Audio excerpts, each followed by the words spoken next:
भोले बाबा का आशीर्वाद मिले आपको अपार, सपने हो पूरे और मिले खुशियों का संसार। आप सभी को महाशिवरात्रि के पर्व की हार्दिक शुभकामनाएं। फाल्गुन मास की शिवरात्रि महाशिवरात्रि कहलाती है और ये शिव और शक्ति के मिलन का अद्भुत पर्व है। और आज के इस वीडियो में आप जानने वाले हैं महाशिवरात्रि की संपूर्ण पूजा विधि के बारे में, जिसमें आपको पहले सरल पूजा विधि के बारे में बताएंगे और इसके बाद षोडशोपचार पूजा विधि और मंत्रों के बारे में भी आप जानेंगे, इसलिए वीडियो को पूरा जरूर देखिएगा। महाशिवरात्रि में मुख्य पूजा निशित काल में या रात के 4 पहरों में की जाती है। संभव हो तो चारों पहरों में पूजा करें, नहीं तो प्रथम और अंतिम पहर में भी आप पूजा कर सकते हैं। पहले जान लेते हैं आवश्यक पूजन सामग्री के बारे में। तो देखिए, महाशिवरात्रि की पूजा को आप अपने घर पर पार्थिव शिवलिंग बनाकर या आपके पास शिव परिवार हो, प्रतिमा हो, तस्वीर हो तो आप पूजा कर सकते हैं। घर पर पूजा करना संभव ना हो तो आसपास के शिव मंदिर में जाकर आप ये पूजा संपन्न कर सकते हैं।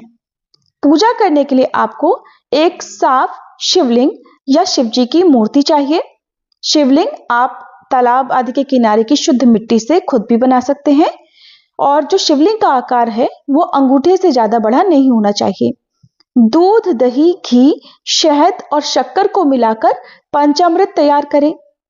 गंगा जल रखें, बेलपत्र, धतूरा, भांग, शमी पत्र, आक का फूल, ताजे पुष्प, पूजा के लिए शुद्ध घी का दीपक और धूप, तिलक लगाने के लिए चंदन, भोग लगाने के लिए नैवेद्य, फल, मिठाई या घर की बनी हुई शुद्ध खीर, जनेऊ, मौली, माता पार्वती जी को अर्पित करने के लिए सुहाग की सामग्री और भेंट चढ़ाने के लिए दक्षिणा। इसके अलावा आप अपनी सामर्थ्य के अनुसार पूजन सामग्री को कम या अधिक कर सकते हैं। शिवरात्रि के एक दिन पहले यानी त्रयोदशी तिथि के दिन भक्तों को केवल एक ही समय सात्विक भोजन ग्रहण करना चाहिए और शिवरात्रि के दिन प्रातःकाल ब्रह्म मुहूर्त में उठकर नित्य कर्म आदि से निवृत्त होने के बाद भक्तगणों को पूरे दिन के व्रत का संकल्प लेना चाहिए। इस व्रत को कुछ लोग पूरी तरह से निर्जल और निराहार रहकर रखते हैं, तो कुछ लोग जल, फल या दूध आदि का सेवन करते हुए व्रत रखते हैं। तो आप अपनी सामर्थ्य के अनुसार उसी प्रकार का संकल्प भी लें। संकल्प के दौरान भक्तों को मन ही मन अपनी प्रतिज्ञा भी दोहरानी चाहिए और भगवान शिव से इस व्रत को निर्विघ्न रूप से पूर्ण करने के लिए आशीर्वाद मांगना चाहिए। हिंदू धर्म में व्रत बहुत कठिन होते हैं और भक्तों को उन्हें पूर्ण करने के लिए मन में पूर्ण श्रद्धा और विश्वास रखकर ही पूजा पूर्ण होने की कामना भी करनी चाहिए। पूजा प्रारंभ करने के लिए पूर्व दिशा की या उत्तर दिशा की ओर मुंह करके एक साफ आसन पर बैठ जाएं। आप शिवलिंग को एक स्वच्छ स्थान पर या चौकी पर स्थापित करें। तस्वीर हो तो तस्वीर की स्थापना करें। तस्वीर हो तो गंगा जल छिड़कें और शिवलिंग हो तो गंगा जल अर्पित करें। फिर शिवलिंग पर पंचामृत, गंगा जल, दूध और जल से अभिषेक करें। सबसे पहले पंचामृत, यदि आपने मिलाकर बनाया हुआ है तो पंचामृत अर्पित करें, नहीं तो कच्चा दूध, दही, घी, शक्कर और शहद आदि को अलग अलग तरीके से अलग अलग बार में आप शिवलिंग पर अर्पित करें और सबसे अंत में एक बार फिर से जल से अभिषेक अवश्य करें। फिर चंदन का तिलक लगाएं, त्रिपुंड बनाएं, बेलपत्र, भांग, धतूरा, पुष्प आदि अर्पित करें, जनेऊ अर्पित करें, वस्त्र रूपी कलावा अर्पित करें, धूप दीप जलाएं, हाथ में पुष्प और जल लेकर व्रत रखने का संकल्प लें और इसके बाद ओम नमः शिवाय मंत्र का या महामृत्युंजय मंत्र का आपको जाप करना चाहिए। माता पार्वती जी की पूजा करते समय उन्हें सिंदूर लगाएं, सुहाग की सामग्री अर्पित करें, मंदिर में भेंट अर्पित करें और इसके बाद शिवरात्रि व्रत की कथा का श्रवण भी करें। बिना कथा के कोई भी व्रत अधूरा माना जाता है। यदि आपने व्रत नहीं रखा है तो केवल पूजा करके भी आप कथा का श्रवण कर सकते हैं। कथा के बाद सबसे अंत में कपूर जलाकर आरती उतारें और आरती उतारने के बाद सबसे अंत में नैवेद्य का भोग लगाएं। भोग शुद्ध और सात्विक होना चाहिए और भगवान शिव तथा देवी पार्वती जी से इस भोग को ग्रहण करने का आग्रह करना चाहिए और इस प्रकार से शिवरात्रि की पूजा की जाती है। इस पूजा को आप शीतकाल में या 4 पहर में भी कर सकते हैं और अगले दिन सुबह सूर्योदय होने के बाद शिवलिंग का एक बार फिर से जलाभिषेक करें, भगवान को भोग लगाएं, भोग फल या मिठाई का लगाएं और फिर उसी को प्रसाद रूप में ग्रहण करके अपना उपवास खोलना चाहिए। भक्तों को शिवलिंग पर अर्पित किए गए प्रसाद को ही ग्रहण करके उपवास खोलना चाहिए।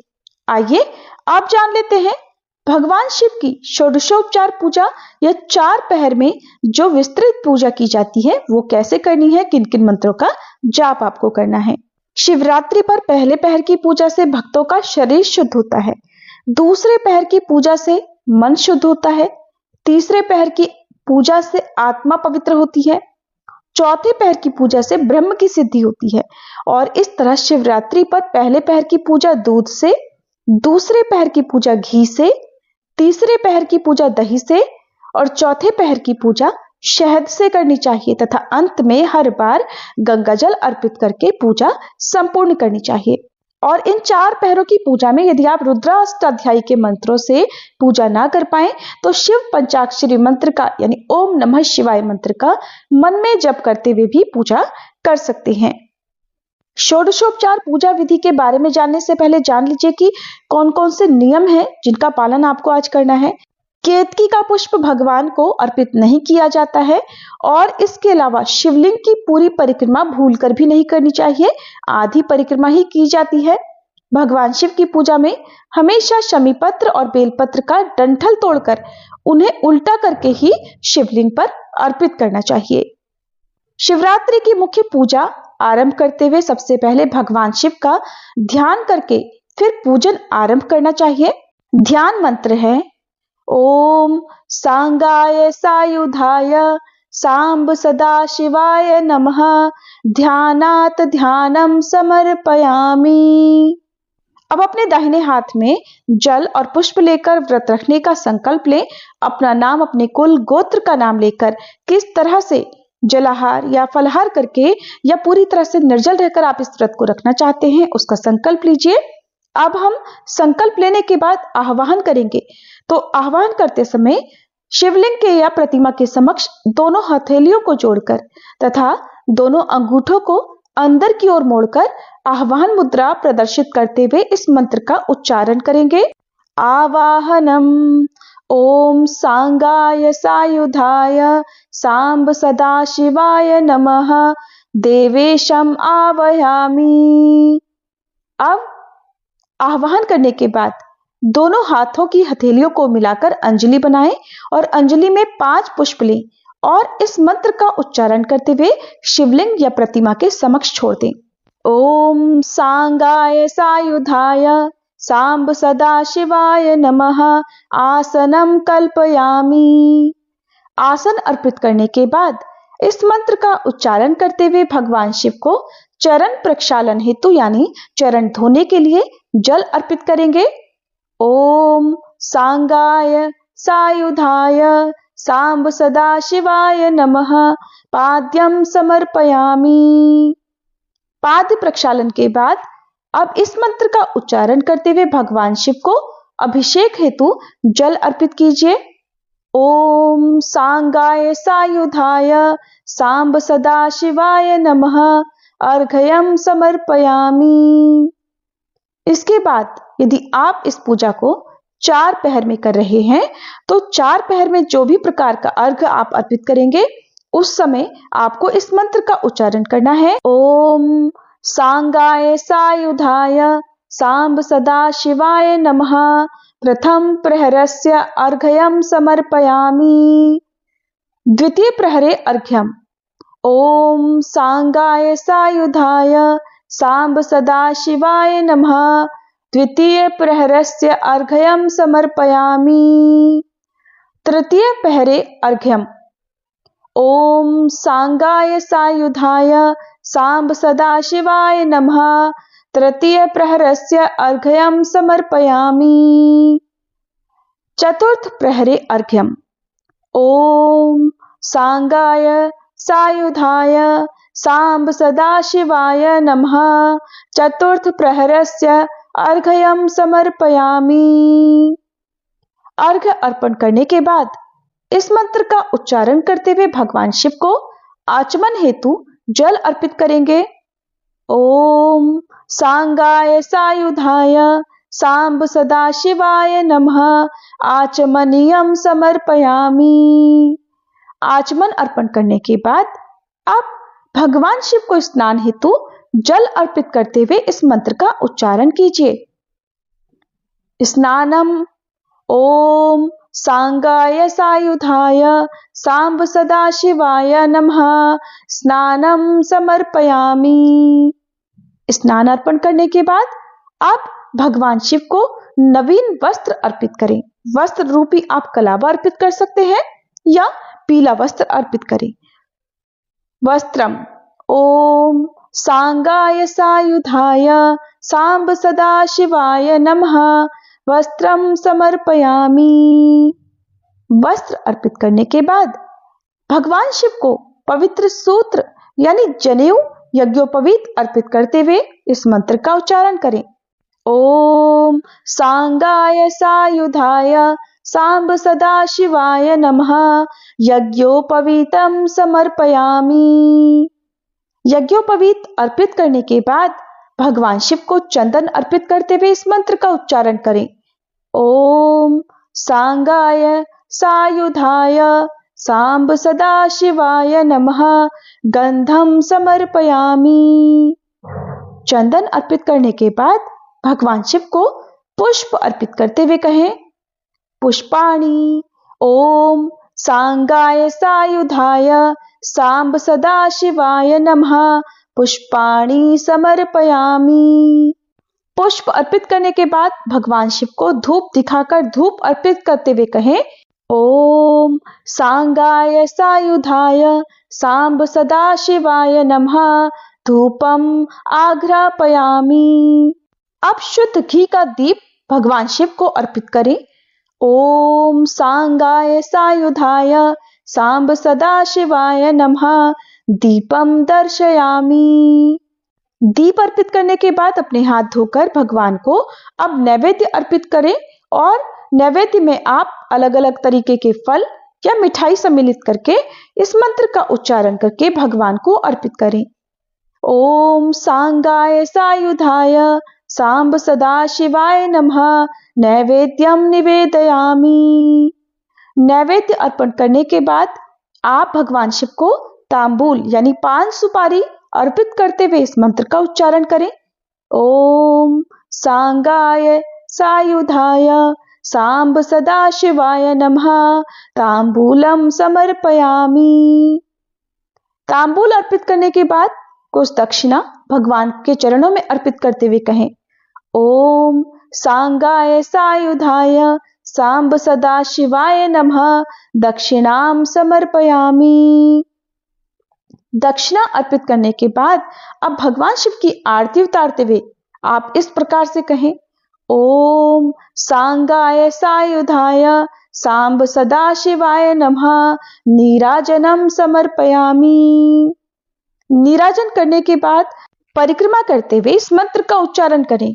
ओम सांगाय सायुधाय सांब सदाशिवाय नमः प्रदक्षिणाम समर्पयामि। प्रदक्षिणा यानी परिक्रमा करने के बाद भगवान शिव को नमस्कार करते हुए इस मंत्र का उच्चारण करें। ओम सांगाय सायुधाय सांब सदाशिवाय नमः नमस्कारम समर्पयामि। नमस्कार करने के बाद अपने दोनों हाथों में पुष्प भरकर भगवान शिव और माता पार्वती जी के ऊपर अर्पित करते हुए कहें यानी पुष्पांजलि अर्पित करते हुए कहें। ओम सांगाय सायुधाय सांब सदाशिवाय नमः मंत्र पुष्पांजलिम समर्पयामि। पुष्पांजलि अर्पित करने के बाद अब भगवान शिव से प्रार्थना करते हुए इस प्रकार आप मंत्र का उच्चारण करें। ओम सांगाय सायुधाय सांब सदाशिवाय नमः प्रार्थनाम समर्पयामि। अब इसी तरह से हम माता पार्वती जी का पूजन करेंगे। माता पार्वती जी को लाल चुनरी चढ़ाकर सुहाग की सामग्री अर्पित करके सुहागिन महिलाएं अपने परिवार में सुख समृद्धि की कामना और अखंड सुहाग के लिए प्रार्थना करें। वहीं अविवाहित लोग मनवांछित जीवन साथी की कामना से प्रार्थना करें, सुहाग की सामग्री अर्पित करें। जिसकी जैसी कामना हो उसके लिए आप इस समय प्रार्थना करें। इस तरह महाशिवरात्रि की पूजा करने के बाद अगले दिन सूर्योदय होने पर एक बार फिर से शिवलिंग का पूजन, जलाभिषेक करें, ओम नमः शिवाय मंत्र का जाप करें और धूप दीप जलाकर भगवान को आप भोग लगाएं। जब पूजा पूर्ण हो जाए तब भगवान को अर्पित किए गए फलाहार या जो भी मिठाई नैवेद्य आपने अर्पित किया है उसी को प्रसाद रूप में ग्रहण करके अपना उपवास खोलना चाहिए। यदि व्रत पारण वाले दिन आपका कोई दूसरा उपवास हो तो पारण करते समय अन्न का या नमक का सेवन ना करें। महाशिवरात्रि व्रत के पारण वाले दिन भी आपको मांसाहार या तामसिक चीजों के सेवन से बचना चाहिए। जो लोग गलती से या जानबूझकर इस दिन इस प्रकार की चीजों का सेवन करते हैं उनका व्रत भी खंडित माना जाता है। और यदि आपने पार्थिव शिवलिंग बनाए हैं, उनका पूजन किया है या मिट्टी की प्रतिमा बनाकर पूजन किया है तो व्रत पारण करने के बाद किसी शुद्ध जगह पर आप उनका विसर्जन करके फिर जो भी पूजन सामग्री आपने इस्तेमाल की है, जिसमें जिन चीजों का विसर्जन किया जा सकता है जैसे अक्षत, पुष्प, पत्ते आदि, उनका आप विसर्जन बहते जल में या अपने ही घर में पौधे या क्यारी आदि में डालकर कर सकते हैं। माता पार्वती जी को अर्पित की गई सुहाग की सामग्री सुहागिन महिलाएं अपने लिए कुछ सामग्री आशीर्वाद रूप में रखकर बाकी सामग्री किसी सुहागिन ब्राह्मणी को या निर्धन सुहागिन महिला को भेंट स्वरूप दे दें और आपने जो मंदिर में दक्षिणा अर्पित की है उसे भी आप किसी निर्धन या किसी ब्राह्मण को दान में दे सकते हैं। पान, सुपारी, इलायची का सेवन आप स्वयं भी प्रसाद रूप में ग्रहण कर सकते हैं जो आपने भगवान को अर्पित किए हैं, नहीं तो उनको भी आप जल में विसर्जित कर सकते हैं। यदि आपने भगवान का अभिषेक पंचामृत से किया है तो जो भी आप अभिषेक करते हैं, जो भी जल आदि बचता है उसे आप अपने ही घर में किसी साफ गमले में या किसी पवित्र पौधे में अर्पित कर सकते हैं। और इस तरह से हम महाशिवरात्रि की पूजा संपन्न करते हैं। सबसे अंत में क्षमा याचना जरूर करनी चाहिए ताकि पूजा में या व्रत में या कथा श्रवण में, मंत्र उच्चारण में कोई भी गलती हो जाए तो उसका दोष आपको ना लगे। ये महाशिवरात्रि आप सभी की मनोकामनाएं पूर्ण करने वाली हो। महादेव और माता पार्वती का आशीर्वाद आप सभी पर सदैव बना रहे। एक बार फिर से आप सभी को महाशिवरात्रि की हार्दिक शुभकामनाएं।